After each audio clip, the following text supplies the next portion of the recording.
Hello, everybody. Welcome to a new episode of the Dissenter. I'm your host, as always, Ricardo Lopes, and today I'm joined by Dr. Deborah Carr. She is a professor of sociology and the inaugural director of the Center of Innovation in Social Science at Boston University. Her research interests include aging and the life course, psychosocial factor influences on health over the life course, and end-of-life issues. And those are some of the topics we're going to talk about today. So, Dr. Carr, welcome to the show. It's a big pleasure to everyone. Oh, thank you for having me on. Great. So I would like to start by asking you about one specific big issue that we have in modern industrialized societies that has to do with obesity. So you're a sociologist, and one thing that you study has to do with weight stigma. So what is it, and does it affect in any way the obesity epidemic, let's say? Yeah, that's a great question. Rates of obesity or having a very high body mass index, which is the ratio of what you weigh relative to your height, obesity has been rising quite precipitously in the United States and most parts of the world. Mm-hmm. And it's a problem because we know very high body weight is associated with a range of physical health outcomes like elevated mortality risk and risk of diabetes, risk of some cancers. It also puts pressure on bones and on lungs, right? So sleep apnea is another physical outcome of obesity. So there's been a lot of research demonstrating that obesity has physical health effects, but there's an unintended consequence of problematizing obesity. And it's this. People who carry very high body weight are often stigmatized. They are discriminated against in the labor market. They're discriminated against by healthcare providers, and they're often treated in an unkind or rude or disrespectful way in everyday life, from friends, from merchants, from people they see on the street. And so we have to strike this balance between figuring out ways to keep people healthy, yet at the same time not stigmatizing those people who carry more weight than others. Mm-hmm. And do you know where this stigma comes from? From the perspective of sociology, are there any specific sociological factors that explain why people discriminate against people who are overweight or obese?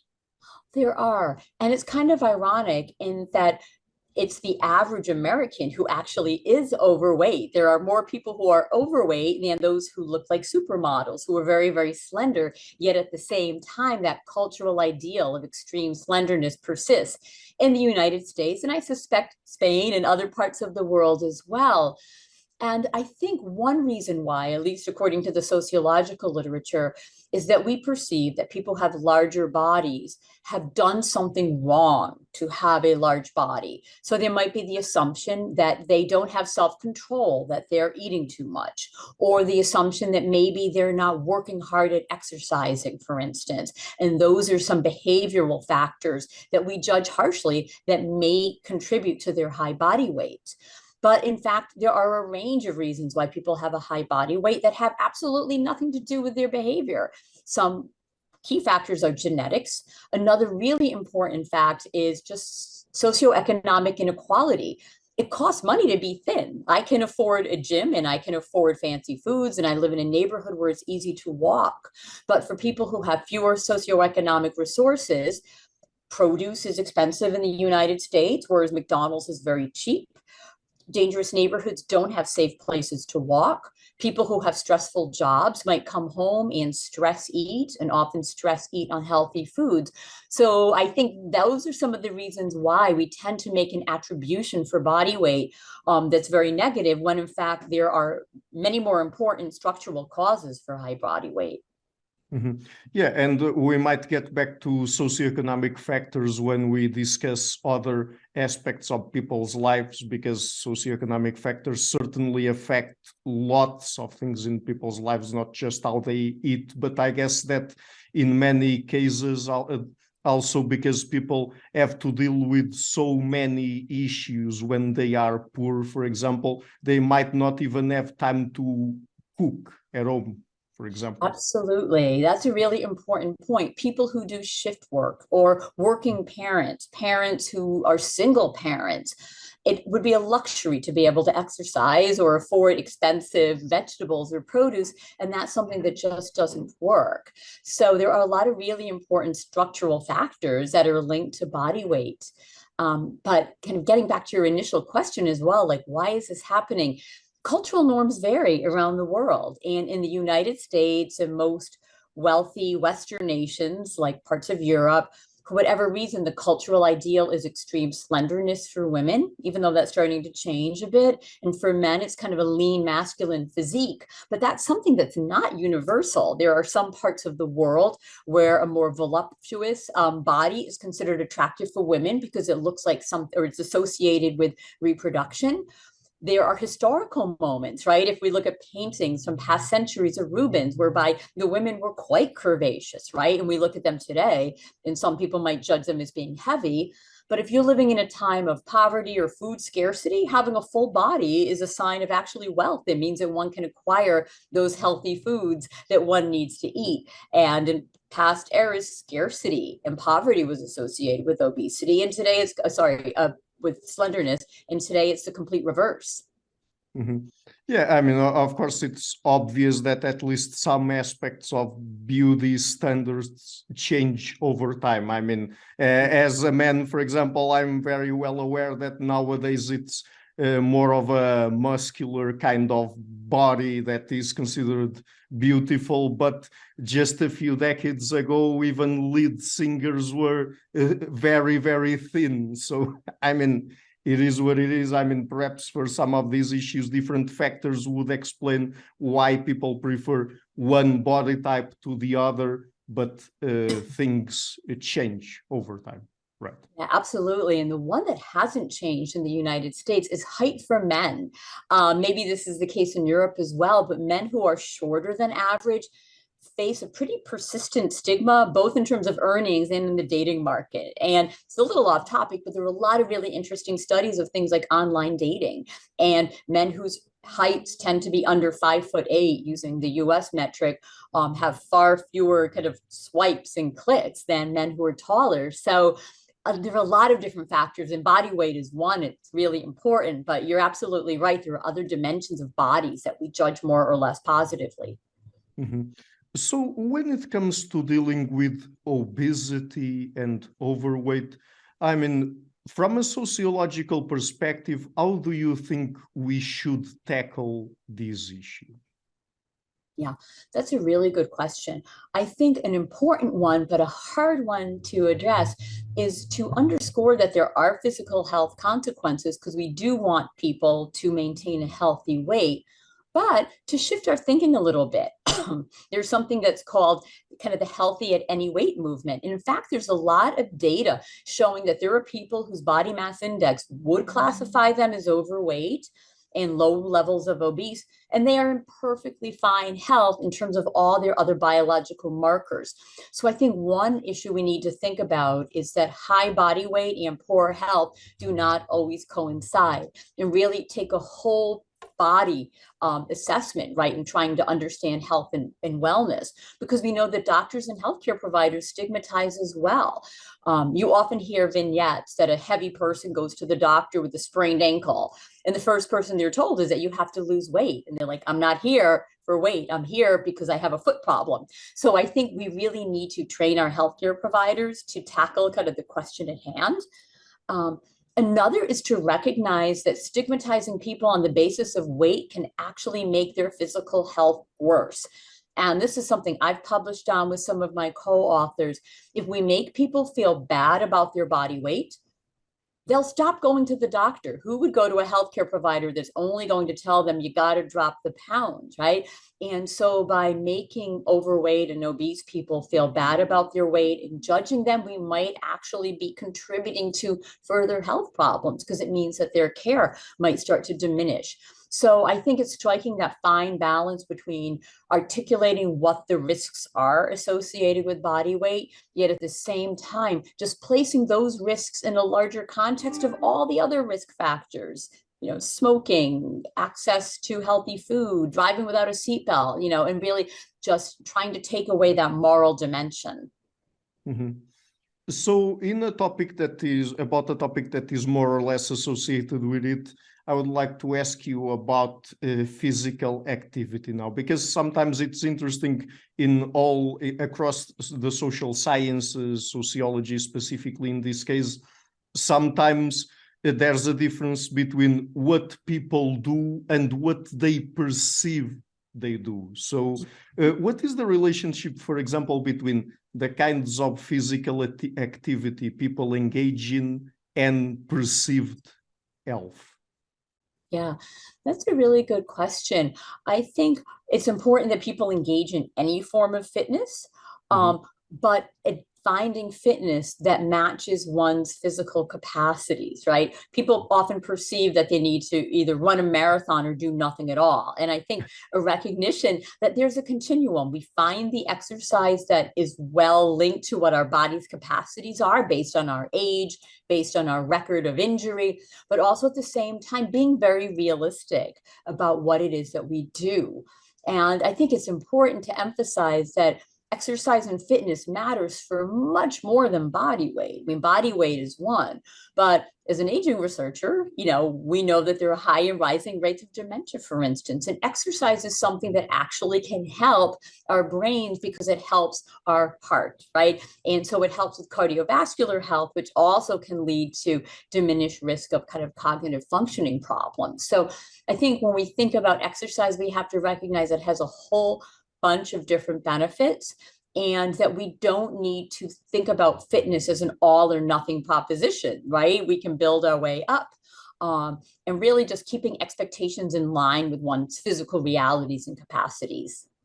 Mhm.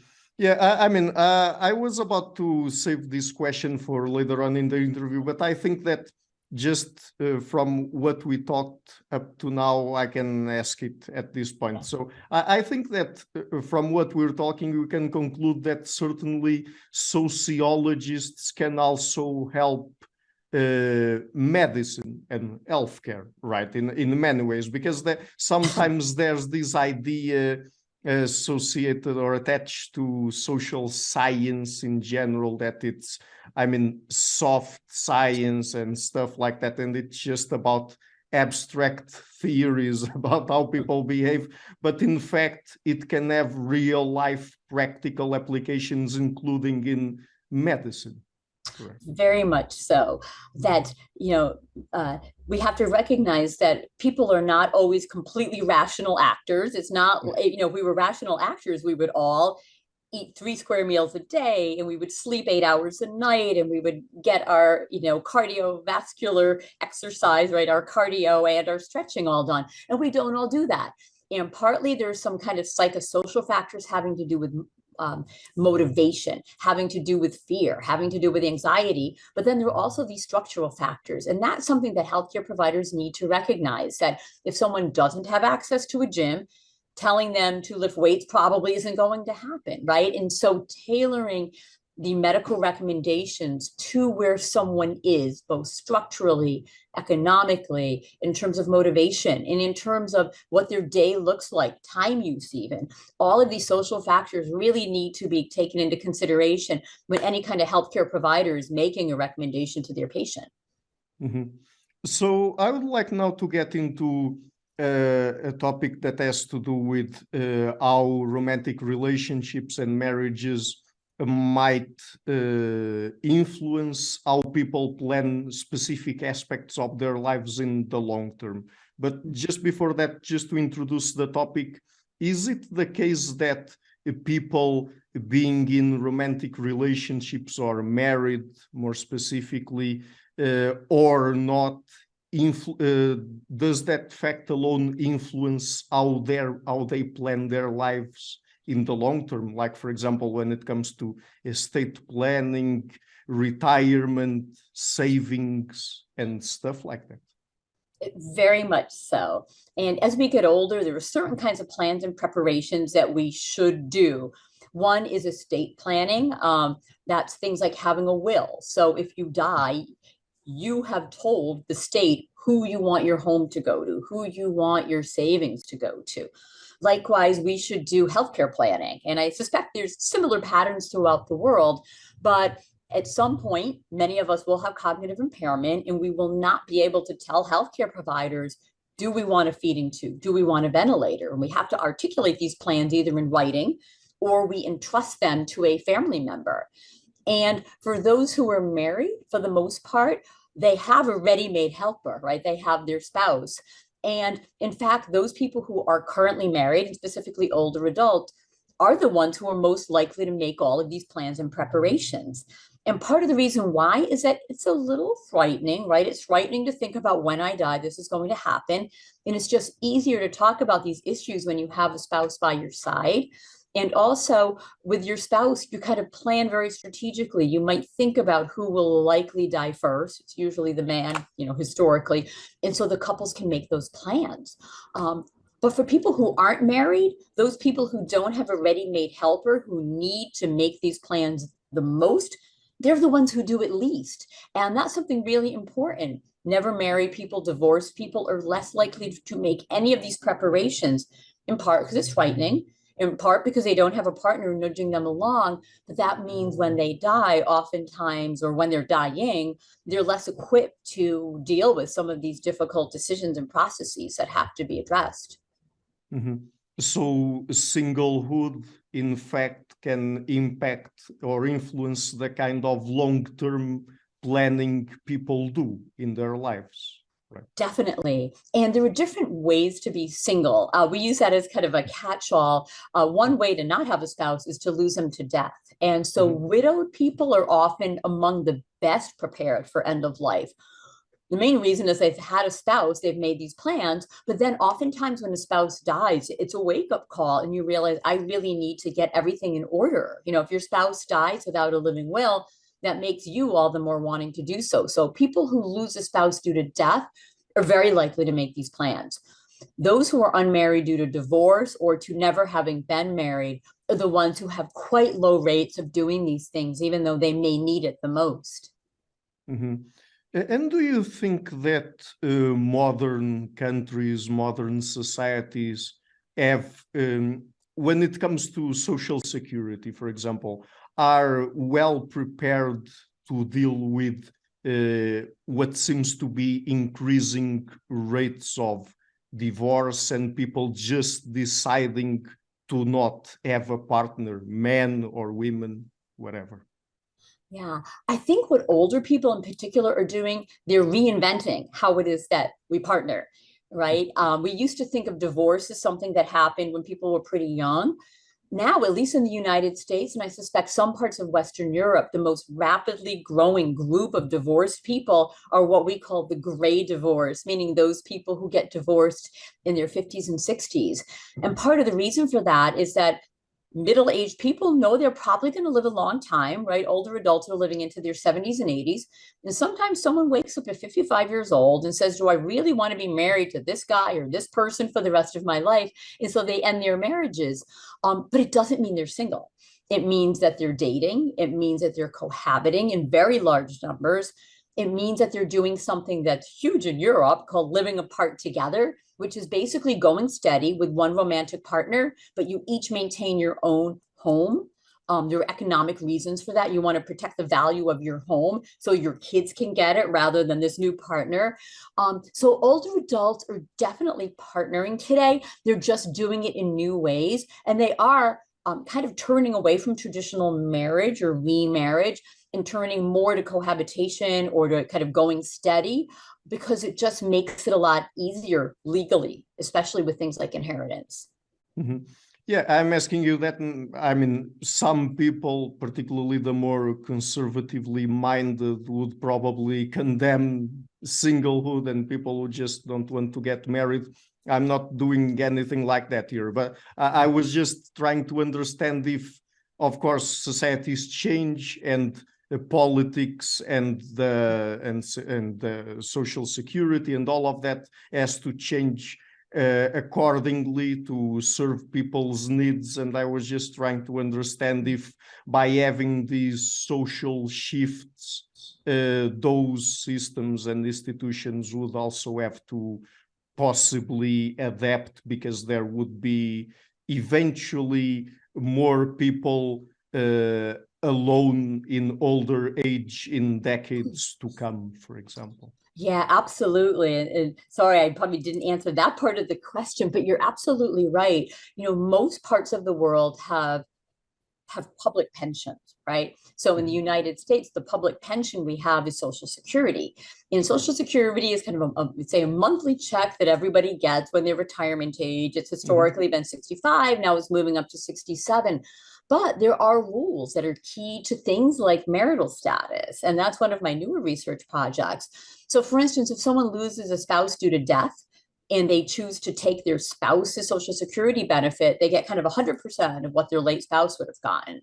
If someone is divorced, they don't get their former spouse's benefit. They only get it if they have a longer marriage to that spouse, if and there are a range of other criteria. So actually, a lot of different countries, the rules they have about what you get from your public pension and how much you get and when you get it is key to marital status in such a way that it actually benefits those who have the traditional one marriage for life and disadvantages those who are just living their lives in a way consistent with contemporary families. You don't stay married to your same spouse for life. For instance, you find a new partner who's more compatible, or you grow old with a partner you're not even legally married to, but there can be these economic disadvantages that are attached to those arrangements. Or you just want to be single. I mean, there are many people nowadays, men and women, that just don't find it appealing to have a partner for one reason or another, and there's no issue at all with that. But perhaps our political systems are not well prepared to deal with some of the difficulties that later on might come up because of that. I'm not sure. No, you're absolutely right. And there's a literature among sociologists called structural singleism. And just as we know there's racism in the world, there's ageism, there's sexism, some actually believe that those who are unmarried are targets of discrimination, and some of it's structural. And there's so much evidence that people who are never married, meaning they haven't partnered, their economic well-being is considerably lower, and especially in later life. And part of the reason is they don't have economies of scale, right? Real estate is very expensive to pay for on your own tab if you don't have someone else contributing. Think about your food bill, your electricity, right? All of those things, never married people are bearing that on their own. And that means that they save less. And the less you save when you're 35 or 40 means the less you have as a cushion once you're retirement age. So you're absolutely right that people who have never married face a lot of real obstacles. Healthcare, for instance, they don't have a ready-made person to make decisions for them. Oftentimes, some people who might be a best friend or a partner who's not a legal partner might not be able to have visiting hours, for instance, at the hospital. So at least in the US, and I suspect other parts of the world, there are countless ways on kind of a daily basis that never married people have difficulties that are imposed on them by social structures. So, and when it comes to the effects that being in a marriage or any other kind of romantic arrangement, let's say, the kinds of effects it has on long-term planning, are there also gender effects here? I mean, being in a romantic relationship, does the way people plan things differ between men and women? There are, and there's a phrase that says women are the kin keepers, right? Women are typically the ones who just keep things going on the home front. And so they tend to be the ones who are more proactive in moving these things along, whether it's advanced care planning or even estate planning. Older women are considered less financially savvy in some cases than their husbands, but women historically, because they've taken on most of the parenting, they are the ones who are especially mindful about things like inheritance, and they don't want their children to fight over a vase, for instance. So they will be the ones who move along with things like estate planning and who gets what. So there are definitely gender differences based on earlier social roles. There are also gender differences based on people's kind of realistic expectations about who's going to die first. And it's not to be doom and gloom, but in most couples, the man, in heterosexual couples, the man tends to be 3 to 5 years older than the woman. On top of that, men tend to die younger. So oftentimes the wife has to be prepared because she's going to have many years on her own, in many cases, after her husband dies. So they have to have that preparation as a way to take care of themselves in the longer term. Mhm. And of course, when people are married, and particularly when they have children, they of course have to divide housework. They have to have some time for leisure. They have to play with their children and take care of them.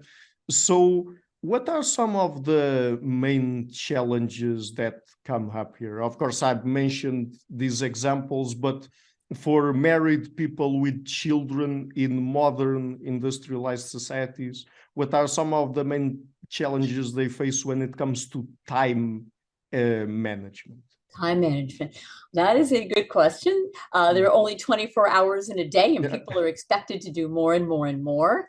I think one of the big challenges is trying to achieve some form of balance in the couple, right? There's research going back to the 1980s that says women have a second shift, right? That's a very famous term, that they work 9 to 5, then they come home and they do a second shift, which is unpaid, which is cooking dinner, cleaning the house, and caring for the children. And that definitely has started to narrow a bit through the years. But even if you look at time diary data today, the women are still doing more of the daily tasks, even if they work full time. And so daily tasks, that means things like meal preparation and bathing children, whereas the husbands tend to do the work around the house that's more sporadic. So they'll mow the lawn on Sunday, or they'll, take out the trash on Tuesday, but they don't have to do those things every single day. And that's one reason why women do often feel there's an imbalance. Another trend that we see in the time diary research is that men have more leisure time, right? When men come home, they might be more likely to do things like read or do sports, whereas women do more on the home front. And we know that people can manage almost anything, but if those kind of imbalances persist, it's going to lead to anger. It's going to lead to resentment or guilt or a whole range of negative feelings that can seep back into that relationship and cause some real tensions. Mm-hmm. But do you see those shifts happening also in the US when it comes to, for example, gender roles and what men and women are expected to do at home, for example, when it comes to house chores and taking care of the children and all of that? Because I mean, when many times when we talk about this kind of subject, we look to the paradigmatic examples of gender equality like Central and North Europe, Scandinavia, Germany, the Netherlands, places like that. But I mean, possibly there's also a shift happening across the world in general, or at least the West in particular. There is. I mean, the main change that we've seen is that men are indeed increasing how much housework and childcare they've done, certainly since the 1950s or 60s. But what's happening overall is that the amount of time dedicated to housework in particular has just dropped overall. It's basically people are just kind of dumping their standards a little bit lower about home cleanliness or paying someone. Another thing that's happening more and more is that even though people are working full time, they spend a lot of time with their children, but they're multitasking. And so we see a lot of that in the time diary studies, that in time diary studies, people report what they're doing basically every hour of the day, but increasingly they're reporting like 2 or 3 things. So I'm cooking dinner while playing with the children.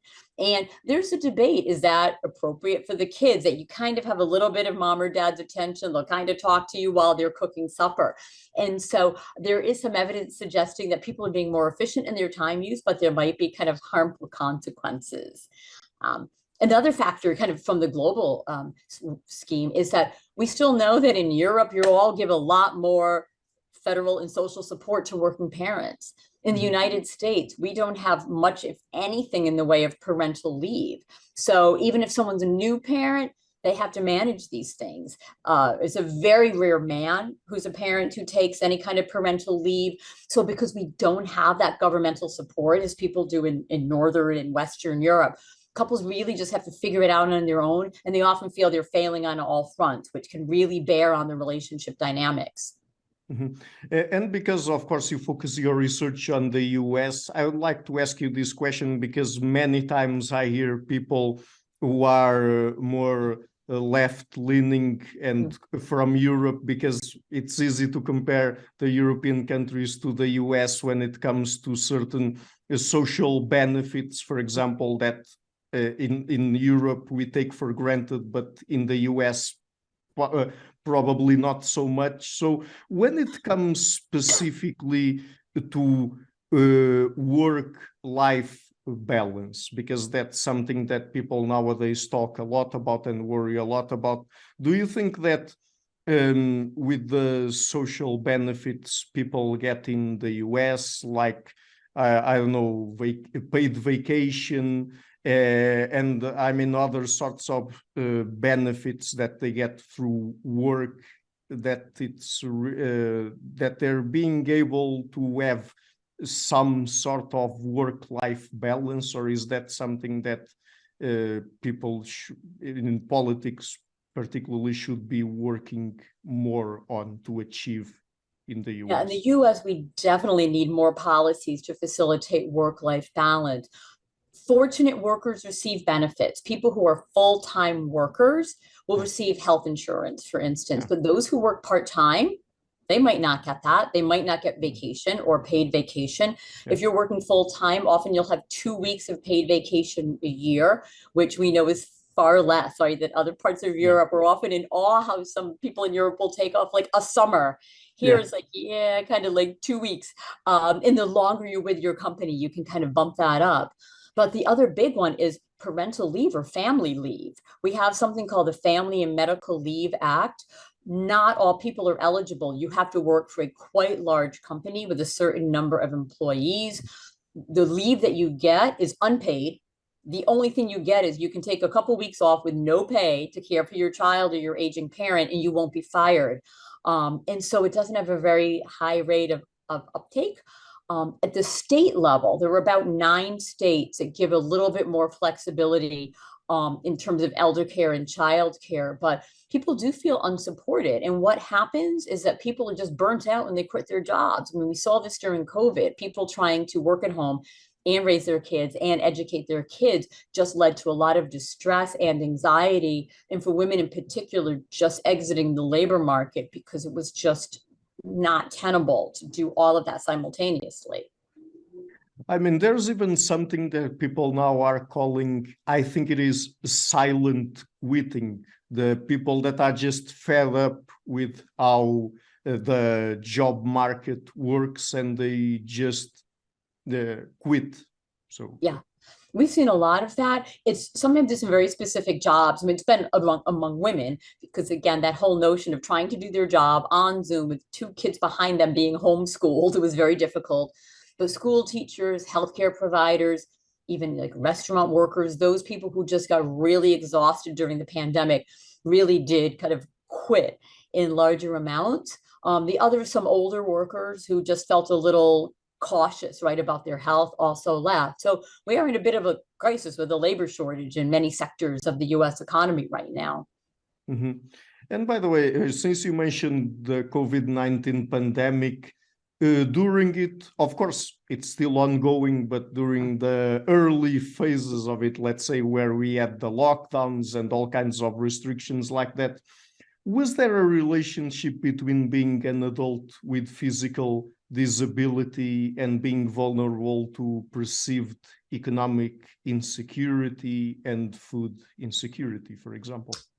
Yeah, that's a good question. And that's something I've written a paper about. And yes, we know that people who have physical disabilities or sensory disabilities face a lot of obstacles in the United States. They have lower rates of employment, they face more discrimination.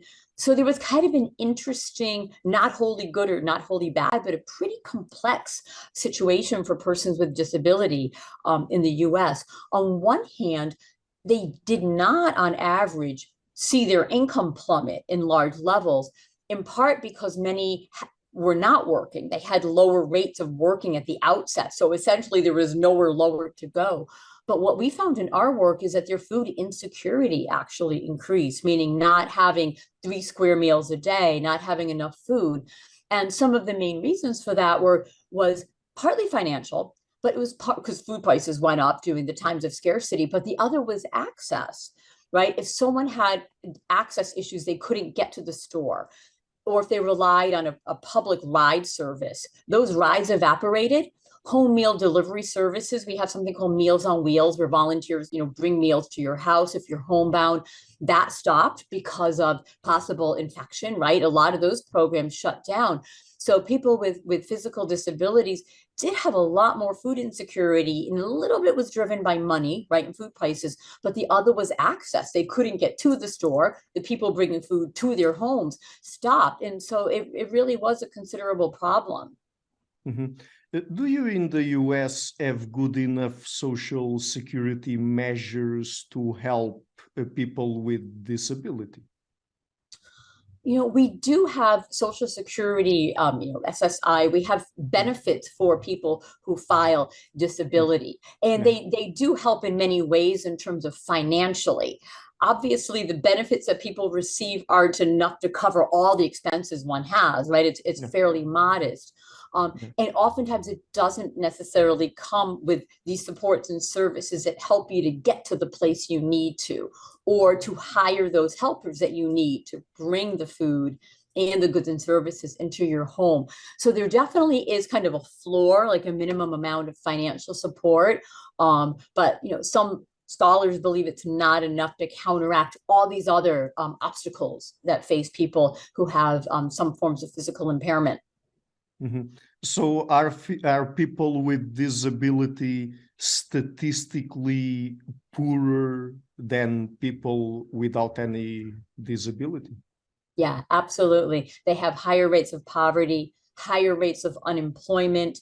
If they are working, on average, their jobs are kind of lower status. Their jobs have Mhm. fewer managerial tasks, which mean they're not in that pipeline, right, to climb the corporate ladder. So there are multiple reasons why, on average, people with a disability have less income, job security, and wealth, meaning accumulated assets relative to those who don't have an impairment. Mhm. And at work, they sometimes are also victims of different sorts of discrimination, correct? Yes, I've done a lot of work on that, as have some other colleagues in the United States who have been very prolific. But absolutely, the sociologist Irving Goffman talked about stigma and stigmas against bodies, right? It could be obesity, but it also applies to people who have some form of physical impairment.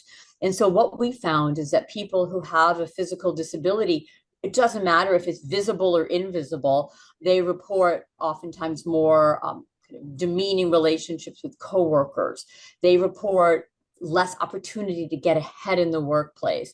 They certainly report more mistreatment, even out in the world, by service providers, whether it's people at the grocery store or the healthcare providers. And some of the reasons actually are similar to the obesity reasons we talked about, that people with disability oftentimes are adjusting their work lives to meet their bodies. But in the US, there's always a belief if someone's not working as much as people feel they should, that they're considered lazy or a shirker, someone who's trying to avoid work.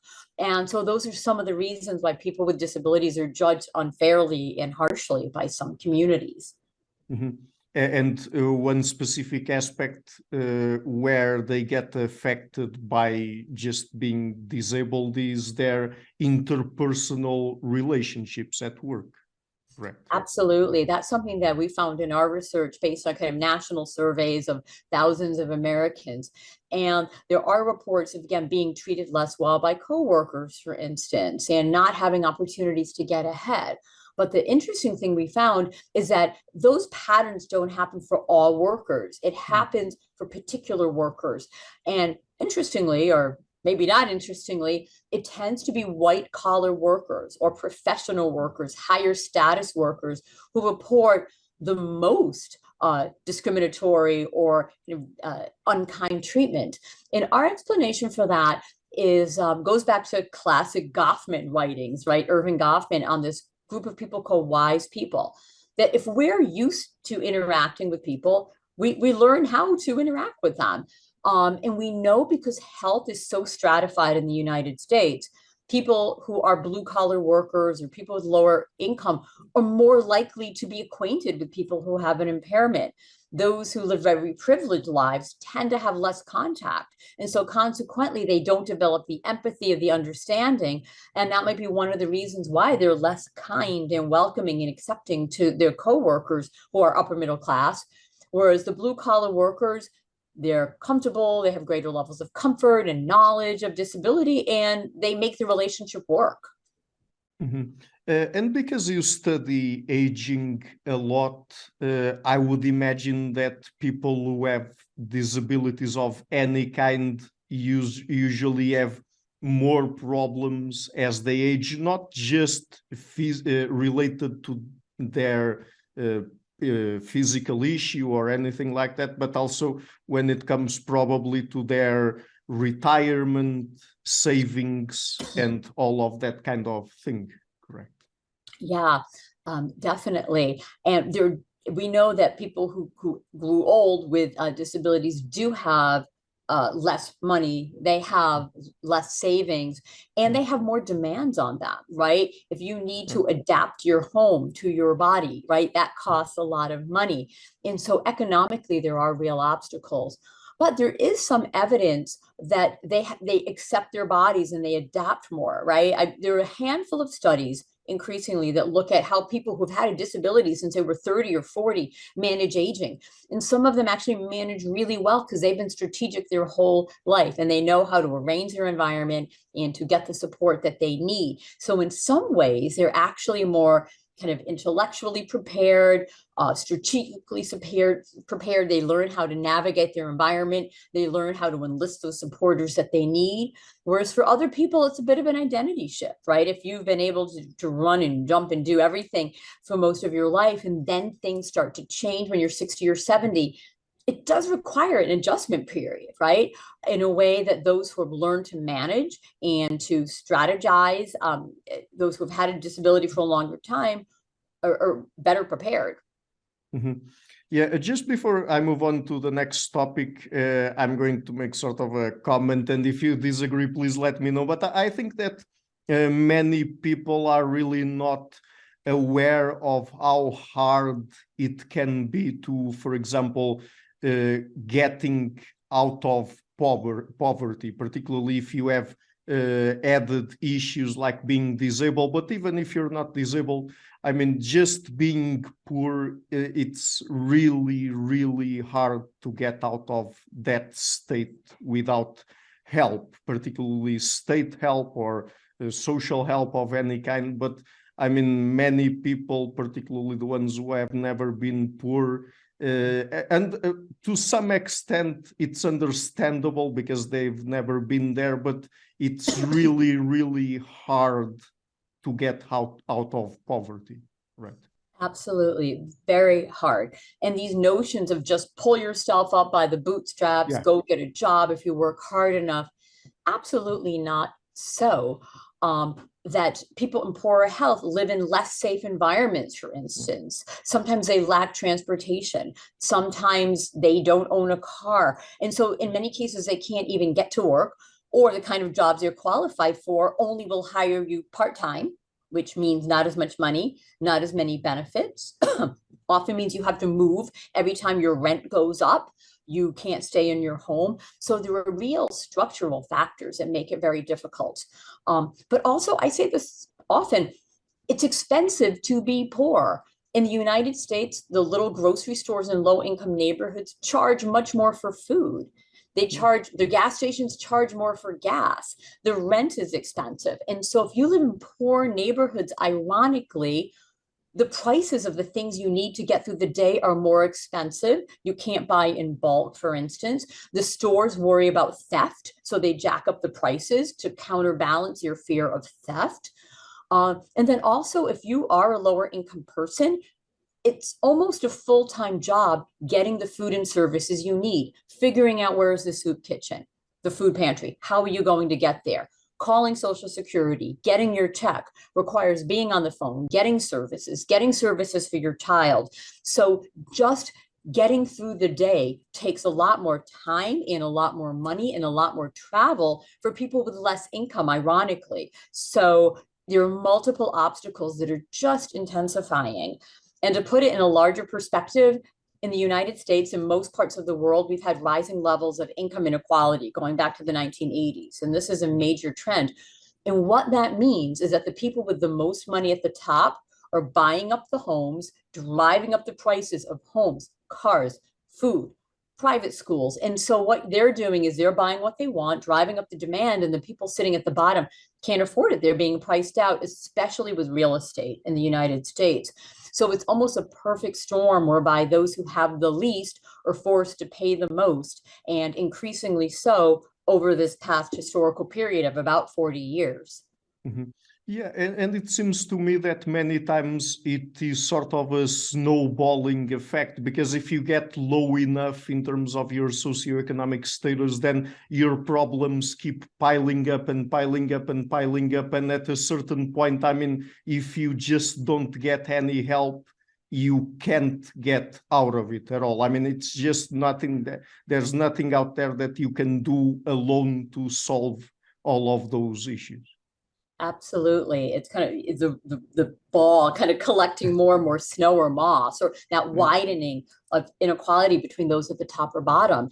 And we're talking about kind of low income people as individuals, but we know that people are embedded in family networks. And if there's intergenerational poverty, chances are you might not have enough to live on, but neither do your parents. So when you're giving care to aging parents who can't afford a home health aide, for instance, you might have children who are going to subpar public schools, or children who they have health problems because of asthma or chemicals, right? And they're under threat. So it's not only the impoverished individual is suffering, the generations above or below with whom they are just integrally tied also are suffering. And so it's very difficult for families to navigate these dire problems of physical health, safety, nutrition, housing security. It really is just a really quite devastating scenario in the US and many other parts of the world. It's also racially stratified. I know that's kind of a sensitive topic, but there is systemic racism in many parts of the world, xenophobia. And so that's an added layer that makes it that much more difficult for people. So these are very major social problems that seep into pretty much every domain of life in the US, and I would argue worldwide. Mm-hmm. And since you mentioned race, and of course, as you said, this is an extremely sensitive topic in the US in particular, but also in Europe and elsewhere, I guess. Are there in the US racial and ethnic differences when it comes to advanced care planning? Yeah, that's a good question. In the United States, there are racial and ethnic disparities in pretty much every health outcome, whereby white people have more advantages than Black and Hispanic persons. And it extends to health behaviors as well, like advanced care planning. And some people might say, well, why is advanced care planning important? It's important because every single one of us is going to die someday, unfortunately. And what we want to do is to ensure that people are dying a death where they receive comfort care, that they're not forced to make difficult decisions for their children.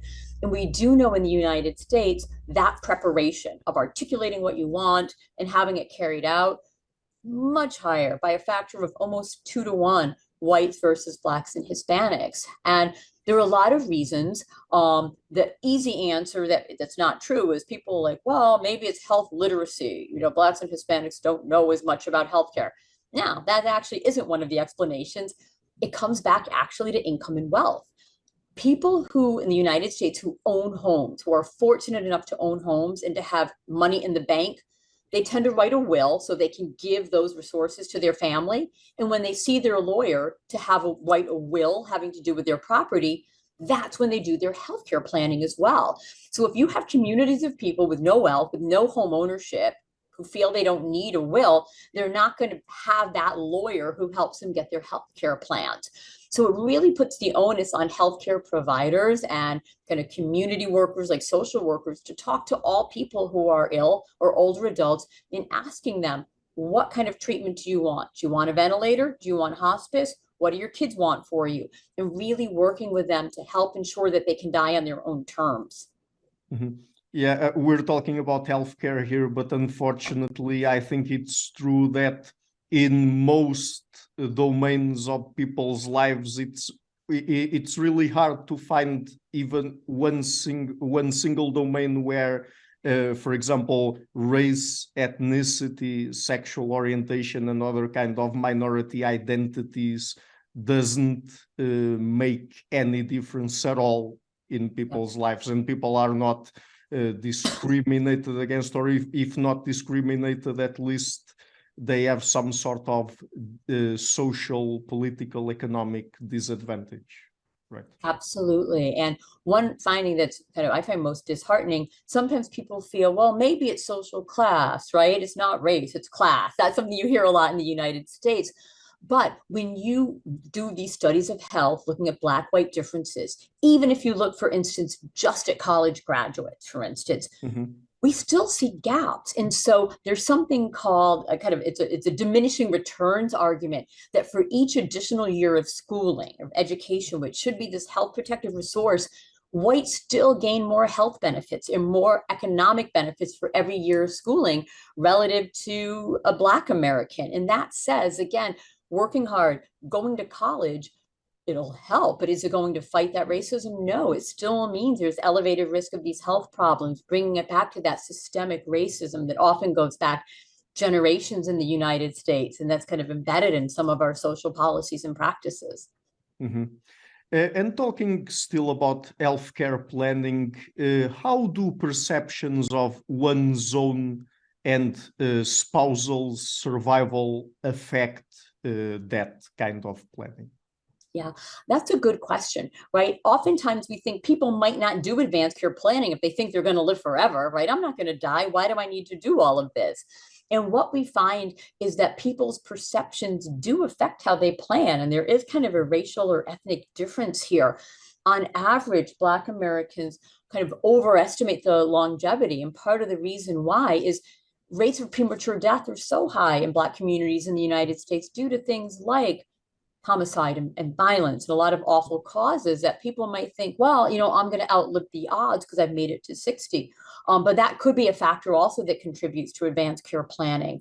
But what we found is that people who have no idea how long they're going to live, if they can't envision their healthcare future, those are the people who are least likely to make plans.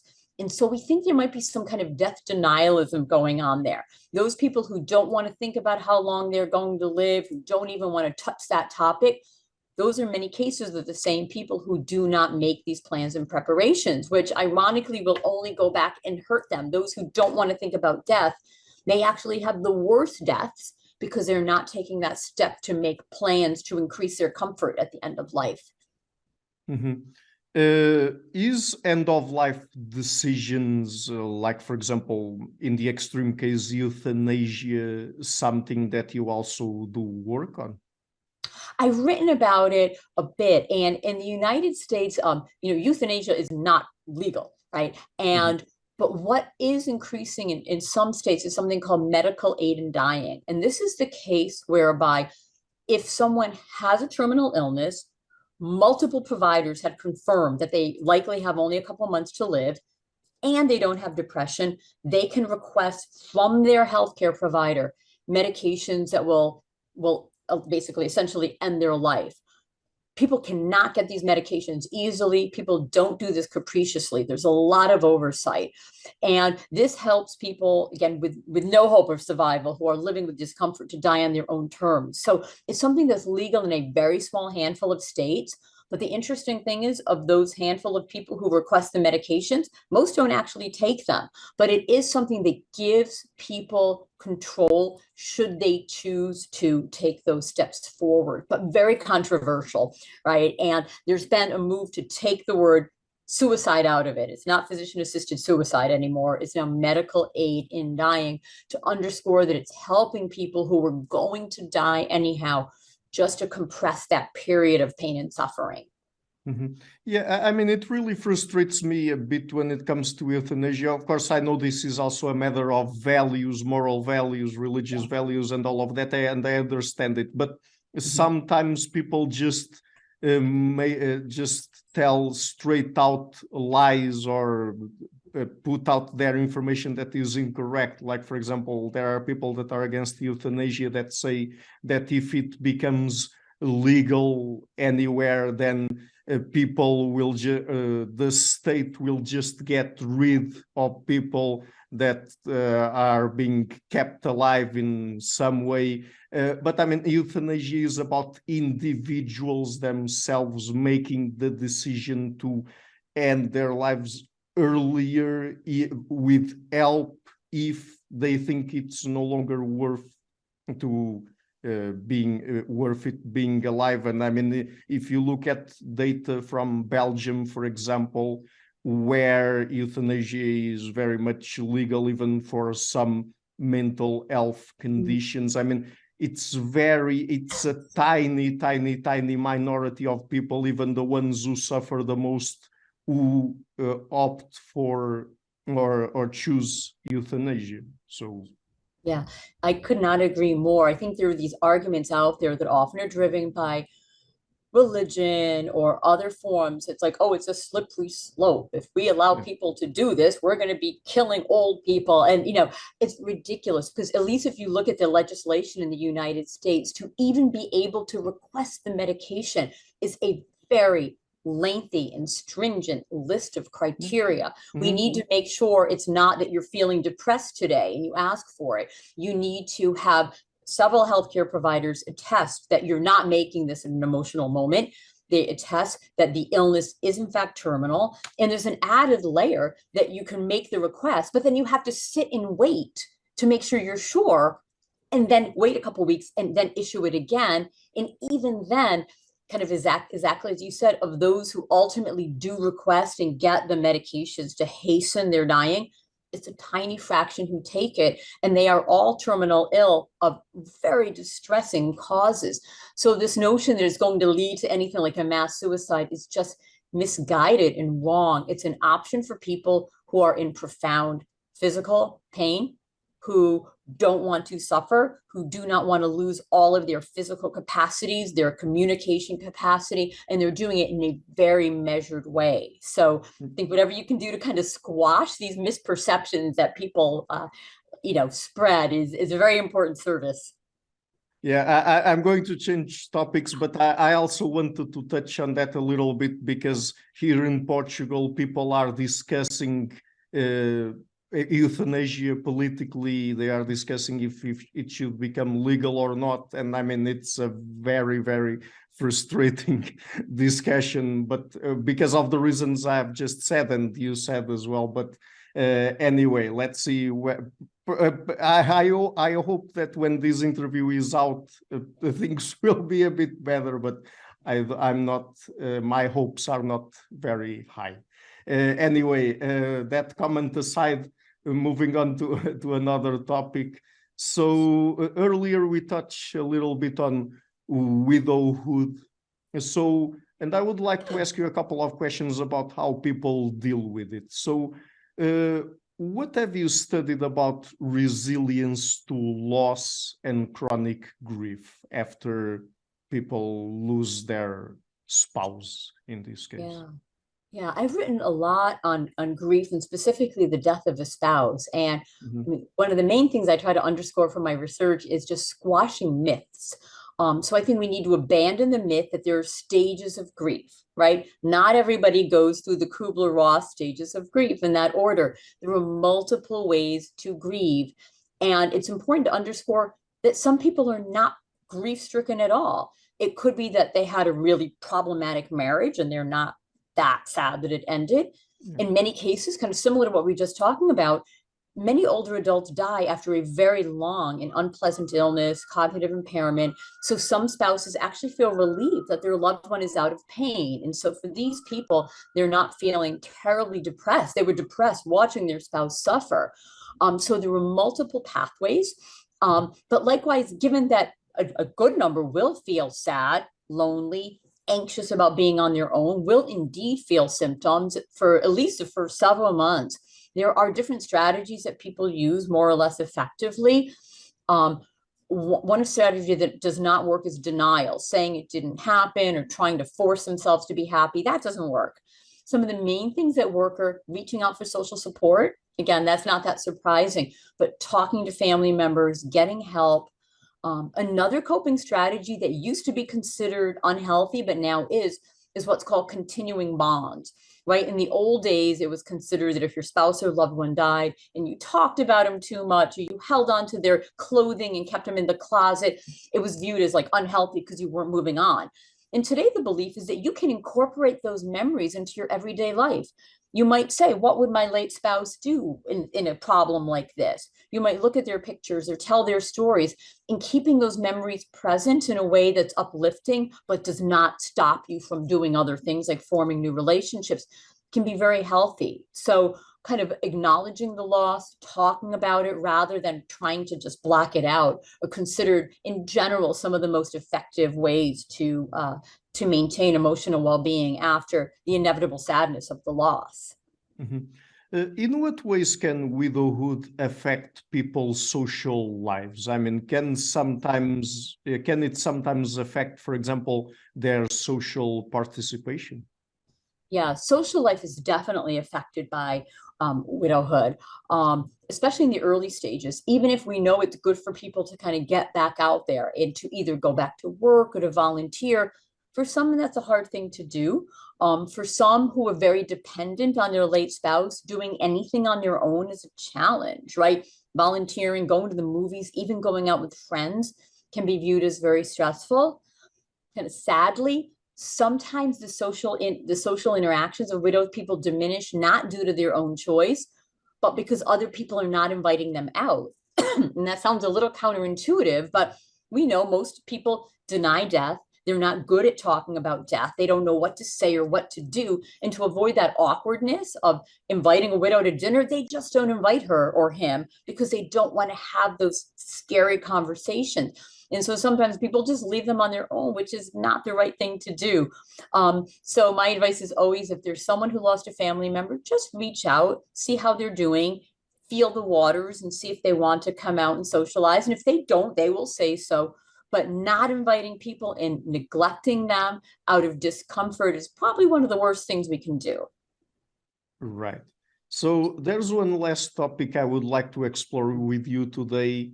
We've already touched a little bit on it, inequality. So how does it affect people in their old age? Yeah, many ways. That's actually the topic of my last book called Golden Years. We often think that in old age, people aren't poor because they have a pension, right? They have a public pension. What's the problem?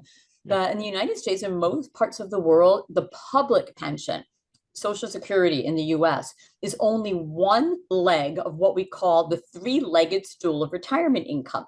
The money that people have to live on in old age is what they get from the state, what they get from their private pension, and then the money they have from their savings or wealth, that interest. For many Americans, especially those with less education, with poorer quality jobs, their three-legged stool has only one leg, Social Security. They don't have savings. They don't have interest income. There's a dramatic racial gap in wealth, meaning home ownership or savings. And you're only lucky enough to get a private pension if you had a white collar job like a professor or a lawyer, whereas people who work at Starbucks at baristas might not get that. And so that's the reason why we see dramatic differences in old age poverty. So it's about 10% overall, But if you're a white married man, it's about 2%. If you're a Black or Hispanic woman who is unmarried, it's as high as 35%. So even though we have amazing support, Social Security, a wonderful program, it's not sufficient to help those who have had lifetimes of economic or gender or race-based adversity and obstacles. Mhm.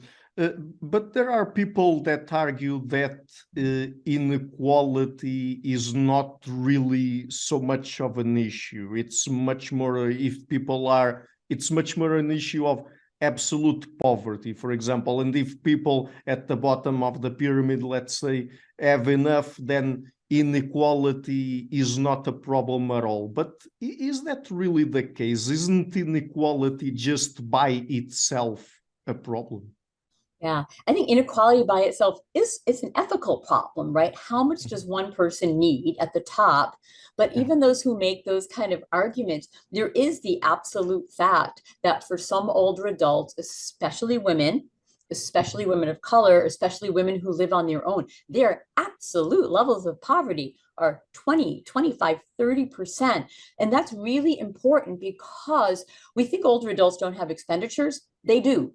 They have very large healthcare expenditures. And even though we have Medicare in the United States, which is kind of the health insurance for retirees, it does not cover everything. And that's kind of a myth, right? There's the main Medicare, which covers kind of general healthcare, but you need to actually buy these other parts. And this might be too technical, but there's parts B and D and D that cover other things. So medications, for instance, hearing aids, walkers, some of these things you actually have to pay extra insurance for. So if you're living check to check, that means you might not take all of your medications. You might take fewer than you need. You might not refill them. You might not have a good walker, which means you can't really go out and about. So your social life is compromised. So there are absolute poverty issues in here that impede many areas of life. And providing Social Security is wonderful, but it's not a cure-all. There's still deep pockets of economic security, lack of attention to healthcare on the basis of cost, and nutritional, right? As we talked about earlier, food insecurity. And these things absolutely persist in the United States and most other parts of the world, especially for women. I find it really fascinating to talk with sociologists who do work on the US because I've already said that throughout the interview, but there are many instances where when it comes to the kinds of services Europeans expect from the state are very different from the ones Americans are used to. So, for example, when it comes to healthcare, I live here in Portugal and we have universal healthcare. So it's not, of course, a perfect system. There's waiting lists for surgeries even and all of that, but at least people can expect that they will have access to something even if they have no money at all. But when it comes to the US, in many aspects, the situation seems to be very different from most of Europe. Yeah, it is very different. And it's also uneven. And, there are many problems with the US, but there actually are many types of local supports and services. So oftentimes a community will have like a wraparound adult daycare, something called PACE. And these are community centers in the neighborhood that older adults can go to for meals, for instance, but it's uneven. So I think that's something important. And I think, the United States isn't alone. I'm thinking in other parts of the world, like, Korea has a very high rate of old age poverty. So in some parts of Asia, historically, there was the belief your children will care for you. Well, that's not happening anymore. The children are going to urban areas, just as in the United States. And so in some parts of the world, there's the assumption your family will care for you. But if the family doesn't care for you and the government also doesn't kind of hop on and provide some supports, there are very high rates of poverty there as well. So it's kind of differs country to country. And the United States, I think, does fare poorly relative to Europe along a lot of dimensions, although there are, again, some local level programs, nonprofits, for instance, that do really good work, like a Meals on Wheels. But I think the term used in the US is patchwork, right? It's kind of you paste things together and make it work. And I'm sorry, there's an ambulance driving by my office right now, speaking of healthcare and delivery, but it has now passed. So, and it's not for lack of caring. I think that's something else. People do care deeply, but we're a very large country and we're a really diverse country, right? Our level of kind of economic inequality is so large and we're so diverse that I think there is that feeling that, we have to be very strategic and use local level services to help make up for that shortfall in some cases. Mhm. And for example, you mentioned Korea and that cultural aspect of people sort of expecting family, the children, for example, to take care of their parents in their old age. But I mean, there are some of those things might have worked in smaller scale societies. I mean, where the family was together all the time and there was this community where people helped each other, but also, of course, they didn't have access really to the sorts of healthcare and technology we have nowadays. So, and all of these things, if you expect for family to take care of it, to take care of their old members, they're very expensive without any help from the state. And so even if the children are very much wanting to help their old parents, sometimes they can't. Yeah, absolutely. It's expensive, or they might have moved far away. There were smaller family sizes, right? You have fewer kids to care for you. And even in terms of direct care, getting back to gender that we talked about earlier, that most women work, right? And they're caring for kids. And so just that having a family member who's not working to do the hands-on care, even that's something that's changed, right? As we've had more women, and for good reason, enter the labor force. So I think one of the takeaways is that social policies just need to keep up with the realities of social life, whether it's gender relationships, racial and ethnic disparities, elongated lifespan. That's something we haven't talked about directly, but it's part of it. People are living longer than ever before. So it's one thing to provide services for someone until they're 70. Now we need to provide services and supports for people to their 90, 100, with those years often spent with cognitive impairment. And on top of that, there's population aging. So there's more people needing care for longer periods of time with fewer children to kick in. So again, we need to just be really creative about meeting these needs of an aging population in a way that's kind of fair and just and equitable. Right. So, Dr. Carr, just before we go, where can people find you and your work on the internet? Yes, I wish I had committed it to memory, but my name is Deborah Carr. I'm at Boston University. And if someone Googles me, they can find my webpage with links to books and articles and papers. And if they have a burning question that they'd like to send in a nice way, they can send it to carrds@bu.edu. Okay, great. I will be leaving links to that in the description box of the interview. And thank you so much for taking the time to come on the show and for helping me navigate aging in the US and other social and political issues there, because I'm European and I don't think I'm well informed enough to do it alone. So thank you so much for your time, and it was a pleasure to talk to you. Oh, thank you. And please feel free to edit anything so I sound smarter. Hi guys, thank you for watching this interview until the end. If you like what I'm doing and to keep the channel sustainable, please consider supporting it on Patreon or PayPal. The links are in the description box of this interview. And if you like this interview, please share it, leave a like and hit the subscription button. This show is brought to you by Enlights, Learning and Development Done Differently. Check the website at enlights.com. I would also like to give a huge thank you to my main patrons and PayPal supporters: Karen Litzke, Anne Blanchett, Perga Larson, Jerry Mueller, Hans Frederick Sunda, Bernardo Seixas, Herbert Gintis, Olaf Alex, Jonathan Visser, Adam Kessel, Matthew Whittingbird, Arno Wolf, Tim Hollacy, Enric Alenia, John Connors, Philip Force Connolly, Dan Demetrio, Robert Windiger, Rui Inácio, Zup, Marco Neves, Colin Holbrook, Simon Columbus, Phil Kavanagh, Jorge Pinha, Michael Stormir, Samuel Andrea, Francis Fort, Tiago Nunes, Alexander Dunbauer, Fergal Cusson, Harl Herzog, Nuno Machado, Jonathan Librant, João Linhares, Stanton Brandon T, Samuel Correa, Eric Hines, Mark Smith, João Eira, Tom Hummel, Sardas France, David Sloan Wilson, Yacila Dez Araújo, Romain Roach, Diego Londonho Correa, Yannick Punter, Adana Rusmani, Charlotte Bliss, Nicole Barbaro, Adam Hunt, Pablo Stazewski, Nelek Bach, Guy Madison, Gary G. Hellman, Saima Afzal, Adrian Yegi, Nick Golden, Paul Tolentino, João Barbosa, Julian Price, Edward Hall, Edin Bronner, Douglas Fry, Franca Bortolotti, Gabriel Pons Cortez, Ursula Litska, Scott Zachary Fish, Tim Duffy,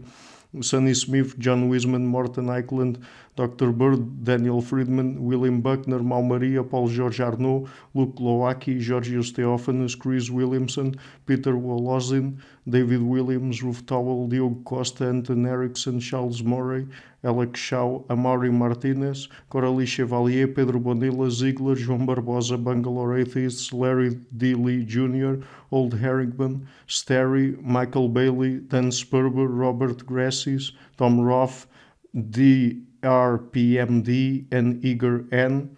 And special thanks to my producers, Izar Webb, Jim Frank, Lucas Tafinia, Tom Vanagdam, Bernard Hughney, Curtis Dixon, Benedict Mueller, Vega Guidi, Thomas Trumbull, Catherine and Patrick Tobin, John Carlo Montenegro, Robert Lewis, and Alnick Ortiz, and to my executive producers, Michel Rugieski, Matthew Lavender, Sergio Quadriano, and Bogdan Kanivets. Thank you for all.